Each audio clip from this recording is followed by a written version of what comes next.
Hi friends, তোমরা সবাই কেমন আছো? আশা করি ভালো আছো। তো আজকে আমি তোমাদের সাবুর লুচি বানিয়ে দেখাবো।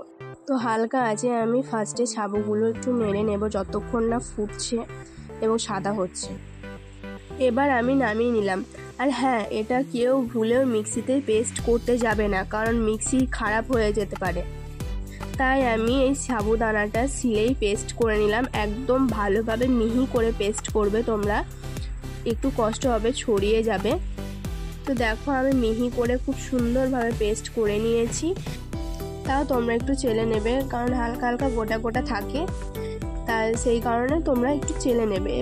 চালার পর ওটাকে তোমরা যেটা গোটা গোটা হয়ে আছে ওটা নিতেও পারো এবং আর একবার পেস্ট করে নিতে পারো।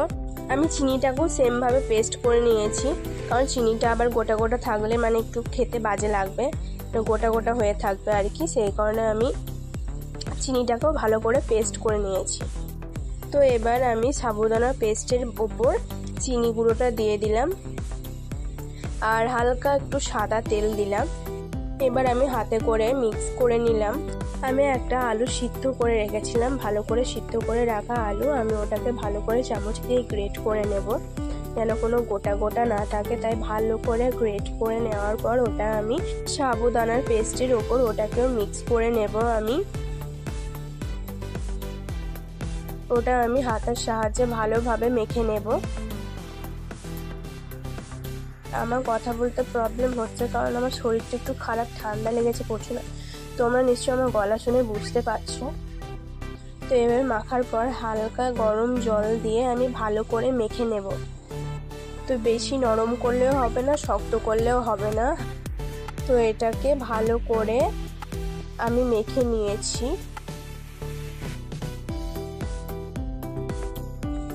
এই দেখো হালকা নরম হালকা শক্ত হয়ে আছে। এবার আমি একটা ভিজে ন্যাকড়া দিয়ে ঢাকা দিয়ে দিলাম কিছুক্ষণের জন্য।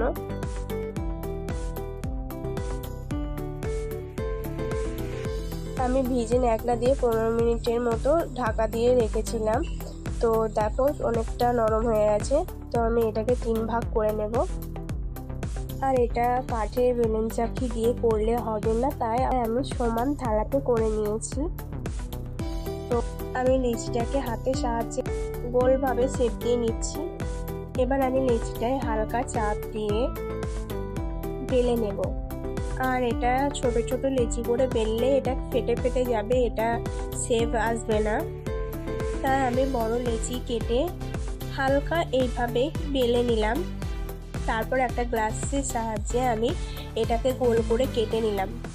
এরকম বাটি থাকলেও তোমরা এরকমভাবে কেটে করে নিতে পারো। তো দেখেছো খুব সুন্দর লাগছে দেখতে। আর এই যে এইরকম মোটা করে আমি মোটা মোটা করে বেলেছি। তো এভাবে আমি সবগুলো বেলে নেব। তো আমার সব লিচিগুলো বেলা হয়ে গেছে। তো খুব সুন্দর লাগছে। তেলটা এবার ভালো করে গরম করে তেলের ওপর ছেড়ে দেব। তো দেখছো খুব সুন্দরভাবে ফুলেছে। আমি এটা একটু লাল লাল করে ভেজে নিয়েছি। খুব সুন্দর ফুলেছে, খুব নরম হয়েছে। তো আজকের জন্য এটুকুই। আর তোমাদের নামটা অবশ্যই বলে যেও। তো আজকের জন্য টাটা।